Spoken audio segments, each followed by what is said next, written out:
तांबेवीर बाजारपेठ येथे रुपेश कृष्णा पाटील हे बाजारात गेलेले असताना त्यांच्या पाठीमागून येऊन आरोपी लक्ष्मण मधुकर नाईक आणि परशुराम मधुकर नाईक या दोघांनी त्याच्यावर लोखंडी हत्याराने वार केले होते। त्याबाबतचा गुन्हा कुडाळ पोलीस ठाण्यामध्ये दाखल होता। सदर गुन्ह्याची सुनावणी प्रमुख जिल्हा न्यायाधीश गायकवाड साहेब यांच्या समोर झाली। त्यामध्ये आम्ही सरकारतर्फे एकूण 12 साक्षीदार तपासलेले होते जे महत्त्वाचे होते। त्याचप्रमाणे काही वरिष्ठ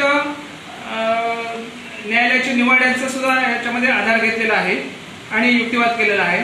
ज्यामध्ये न्यायालयाने या दोन्ही आरोपींना भादवी कलम 307, 504 आणि 506 अन्वये दोषी धरलं। 307 मध्ये 5 वर्ष सश्रम कारावास आणि प्रत्येकी 15,000 रुपये दंड, 504 साठी 6 महिने सश्रम कारावास आणि प्रत्येकी 5,000 दंड।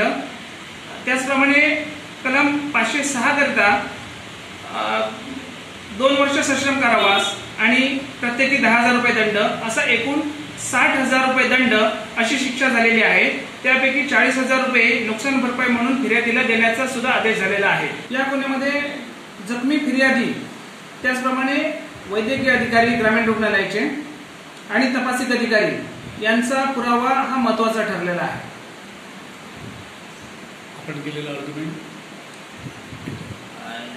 आरोपीने कशा पद्धतीने गुन्हा केलेला आहे, त्याची क्रूरता कशी आहे, त्याचं इंटेन्शन कसं आहे, हे कोर्टाच्या समोर आम्ही साबित करून दाखवलेलं आहे।